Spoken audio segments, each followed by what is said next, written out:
이슈 포커스 기호일보 한동식 국장 오셨습니다. 어서 오세요. 네, 안녕하세요. 예, 한 국장님 아까 뭐 스튜디오 밖에서 뭐 이렇게 감독님하고 뭐 이렇게 심각하게 의논하시던데 뭐 무슨 일 있으셨어요? 술 약속 잡았습니다. 아, 예, 뭐 이렇게 술을 안 드시는 분으로 알고 있는데 예, 자 본론으로 들어가겠습니다.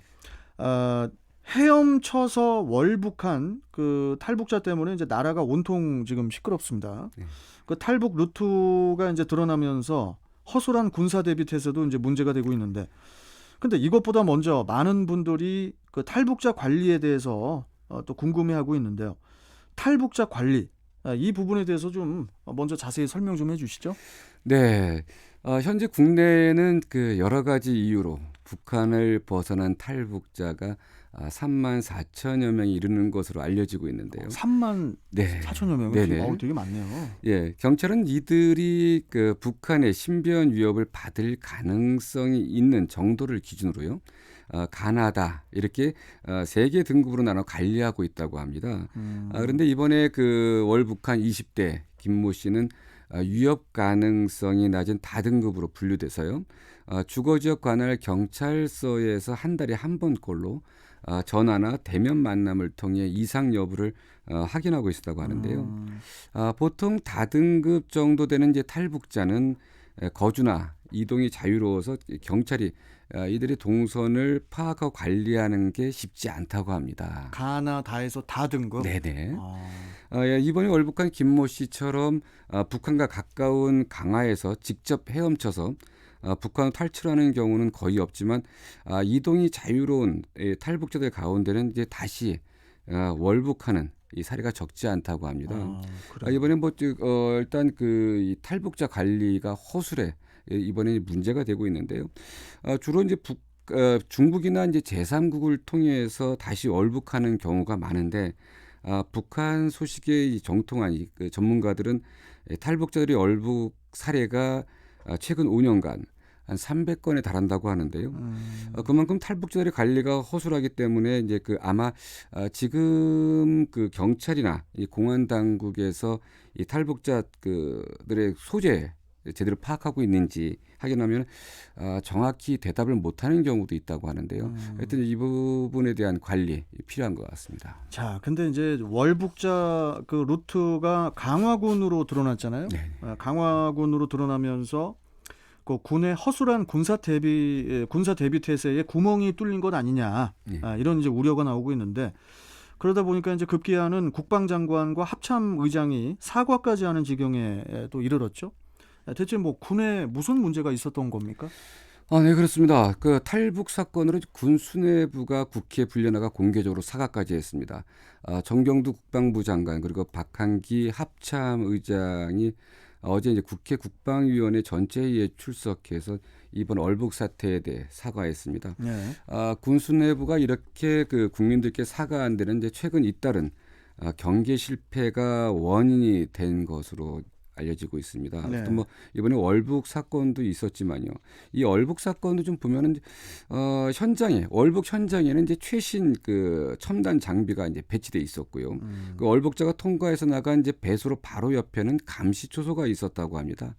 그런데 유의 그 3km를 헤엄쳐 월북하는 동안 우리 군은 전혀 몰랐고요. 심지어 일주일 뒤에야 북한이 방송을 통해 알려줄 때까지 몰랐다고 합니다. 네. 어디 이뿐만이 아니라요. 이보다 앞서서 지난해 6월 15일에는 이제 북한 목선 한 척이 군의 해상 경계망을 뚫고 북방 한계선을 넘어서 사흘 동안이나 영해에 머물렀는데도 군은 뒤늦게 상황을 파악한 사건이 있었고요.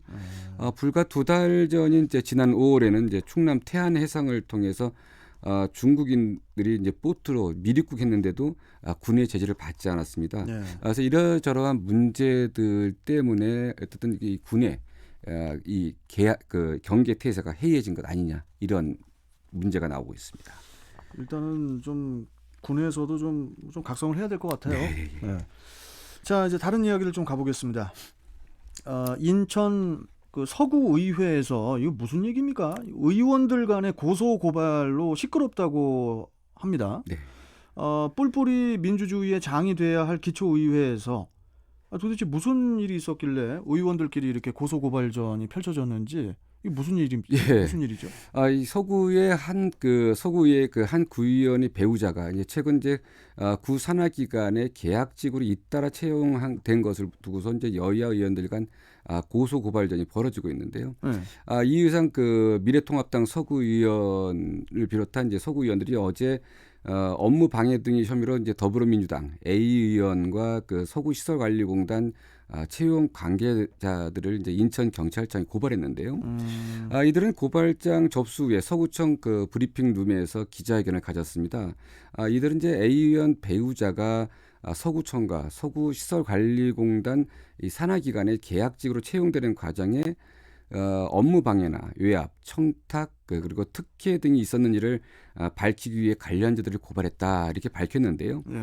이들은 특히 그 A 의원의 부인이 1년 사이에 연속해서 3차례나 서구청과 서구시설관리공단 이 산하기관의 계약직으로 채용됐다는 점을 지적하고 있습니다. 1년에 3차례 계약직으로 채용됐다라는 것은 무슨 뭐 그게 뭡니까? 뭐 몇 달 동안 일하고 빠지고 몇 달 동안 일하고 빠지고 이런 거예요? 네, 그런 부분도 있는데요. 네.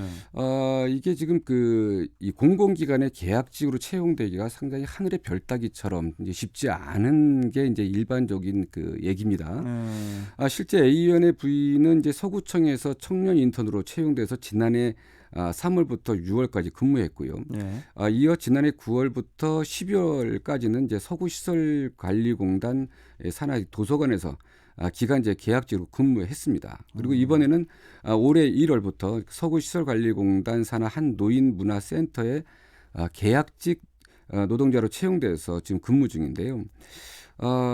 그 취업난이 심각한 현재 같은 상황에서 이게 가능한 일인가 하고 이제 저희들도 상당히 의아스러워서 이제 확인해 봤는데 네, 네. 이게 그 믿기지 않지만 이게 사실이었다고 합니다. 그러니까 뭐냐면 자격이 안 되는데 계약직으로 채용이 된 겁니까? 저는 그게 가장 관건이라고 보는데. 일단 뭐 그런 부분들이 이렇게 자격이 안 됐다기보다는 법적으로는 문제는 없습니다. 네, 네. 저희가 이제 살펴봤을 때는 법적인 문제는 없는데 네. 일단 이게 그 살펴보면 이제 어떤 문제가 있었냐면 한 예를 들어서요. 예.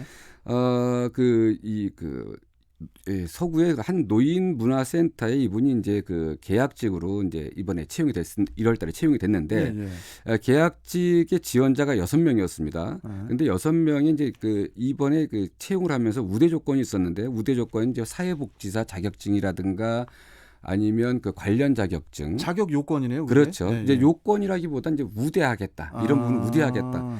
이런 부분이 있는데 이분이 그 우대 조건에는 하나도 없었습니다. 그런데 오히려 또 그래요. 그 사회복지사 자격증이 있고 또 경력도 있는 분들은 떨어지고 떨어지고. 이분은 돼서 이제 그래서 이제 이런 그 의혹들이 제기된 건데 이 부분에 대해서 이제 그 관련된 A 의원은 어떻든 자기는 그 어떤 외압이나 그리고 이 부분에 대해서 채용을 의뢰한 적도 없고 이런 분들이 있었는데 서구의 의원들이 그 허위 사실을 유포하고 그리고 명예훼손을 훼손했다. 그래서 네. 이제 의원 그 미래통합당 의원들을 고소했고요. 네. 그 서구시설관리공단에서도 채용상에 문제가 없었다. 이렇게 좀 얘기하면서 지금 이제 문제가 되고 있습니다. 알겠습니다. 이거 뭐 고소 고발이 또 됐기 때문에 뭐 결과가 나오겠네요. 네, 이제 경찰 조사가 이제 되겠죠. 알겠습니다. 자, 오늘 말씀 여기까지 듣고 또 내일 뵙겠습니다. 고맙습니다. 네, 감사합니다. 네, 자 이슈포커스 기호일보 한동식 국장과 함께 이야기 나눠봤고요.